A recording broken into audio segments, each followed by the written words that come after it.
Well, MIAA semifinal action continues for your Wellesley Raiders, with the boys' baseball and lacrosse team fighting to stay alive in Division I South playoff competition. We start first with baseball. After a solid quarterfinal victory over Franklin, the top-seeded Raiders would now be facing the 13th-seeded New Bedford Whalers, an underdog team who had already upset Taunton and BC High, the number 4 seed who many thought would go far in the postseason. So knowing this matchup would be anything but easy, we go into the bottom second here at Adams Field in Quincy. New Bedford has a 3-2 lead. 2 on, 2 out, Peter Stabnick at the plate. Stabnick rips the first pitch he sees right past the infield, and Owen Wool comes across, and we've got a tied ball game. Same inning, New Whalers pitcher in the game, Joshua Pava, has a huge task on the mound as the bases are loaded with Raiders. Captain Jack Porter at bat. Porter's line drive gets past the diving outfielder Benny Clark, and it's a clutch, bases-clearing double for the captain. Wellesley takes their first lead of the game, 6-3 Raiders. Top third, tensions begin to mount on the Whalers side as bases loaded, runner on first gets called out on a pickoff attempt. Very next pitch on a very close play, Benny Clark looks to just drop a multiple RBI hit down the third base line. Runners are about to cross the plate, but the umpires rule that it was just foul, causing an uproar from New Bedford. 2 outs later and a Whaler run has scored. New Bedford fans are still voicing their displeasure with the umpires, to the point that play is called, and some are even told to leave. Play finally resumes and the longest half inning continues, as now down by 6-4, Whalers leadoff hitter Chandler DeBrose pops it up shallow right field. Miscommunication and sloppy defense by Brad Marchetti and Andrew Lindquist causes the ball to drop in between them, and 2 runs score. New Bedford ties it up at 6. Bottom fourth, leading off, Peter Stabnick absolutely crushes the ball all the way to the fence and gets a stand-up triple.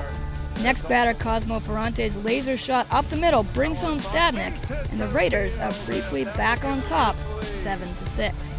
Whalers, though, continue to show that they are fighters and come right back in the top 5th. The runner on first, Chandler DeBrose, gets his own deep shot and slides in for a clutch, game-tying RBI triple bagger. Jack Dolan's pitch then gets by Jack Porter's glove, and DeBrose comes around from third to get New Bedford back the lead, 8-7 Whalers.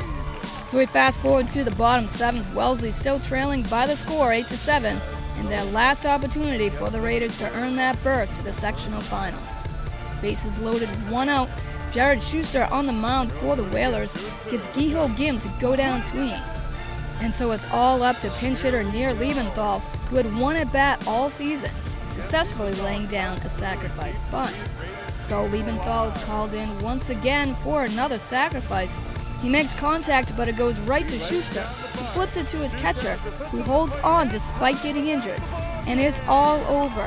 Wellesley's outstanding season comes to an end as New Bedford pulls off yet another huge upset, this time beating the top-seeded Raiders by the final score, 8-7. The Raiders, along with their 11 seniors, sadly see their record-setting 18-6 season fall just short. But they can be proud of what they accomplished as a team, and the playoff experience they gained can help them build an even stronger next season to come.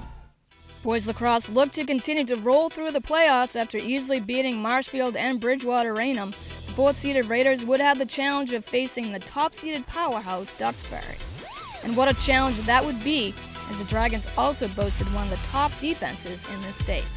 Well, it wouldn't be complete for Raiders lacrosse without the matchup being played in bad weather, and so trying to push aside torrential rain and bad field conditions, Wellesley does get on the scoreboard first when John Caraviello finds Sean Matthews inside, and it's a quick 1-0 lead for Wellesley.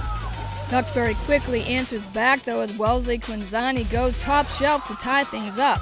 Then Niall Dillon with the outstanding effort and result, scoring the unassisted goal. But it's a painful one as Matt Jama flattens him to the ground. On the very next face-off, ball is loose. Tyler Powers scoops up the ground ball and whips it through, making it 3-1. And Duxbury, scoring 3 quick goals, force a Wellesley timeout. Jack Vandervelde responds, though, for the Raiders with a much-needed goal.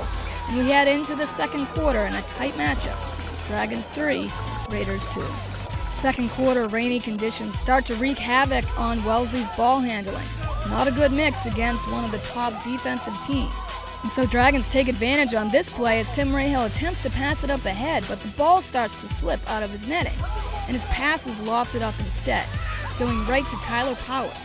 2 passes later, and Brendan Burke puts Duxbury up 4-2. Later in the second, incredible play here by Dragons Scott Weir as he loses his balance yet somehow still gets the shot to go in. The home crowd goes crazy, and after 2 played here, Raiders go into halftime facing something very unfamiliar. Down by the score, 6-2. Third quarter momentum continues to shift Dragons' way as Brendan Burke dishes the assist to Trevor O'Brien, who scoops it underhanded just past Tim Rahill. Precision passing by Duxbury shines through as Harrison Piper's pass drops just beyond Matt Jama's reach, finding Will Macaluso instead. Macaluso's try finds the net, and it's 8-2 Duxbury. Now down by 6, Wellesley desperately needs a score, and they need it now. Kerry Line answers that call as he rips a cannon shot that all-star goalie Nick Morocco can do little to stop. And down by 5, Line gives his team some hope. Fourth and final quarter to someone's amazing season, Dragons still lead 8-3. With Duxbury's defense doing an outstanding job holding Tucker Dietrich and John Caraviello scoreless through 3. Matt Jama steps up finally with a score of his own. Then Sean Matthews collects the ground ball and puts it in the back of the net, giving the Raiders exactly what they needed. As time is ticking away, but in LaCrosse, down 9-5, anything can happen. So Wellesley takes out their goalie Tim Rahill to give themselves an extra man, but Niall Dillon provides the dagger here as great ball movement allows Dillon to easily score the empty netter, making it 10-5 Duxbury. That would be the final score here as well as the final seconds tick away. Duxbury advances to the Division I South Championship game at Harvard Stadium. The Raiders' outstanding season led by Tucker Dietrich, John Caraviello, and Matt Jama hit a defensive wall of Dragons all game, being held to just 1 goal total in the loss.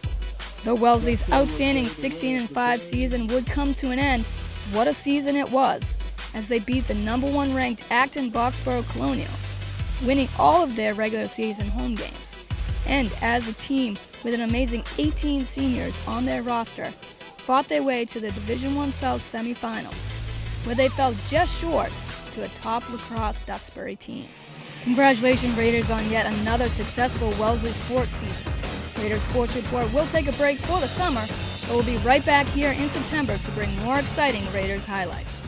Until then, I'm Rebecca Karen, and along with Natalie Hart, thank you so much for watching Raiders Sports Report.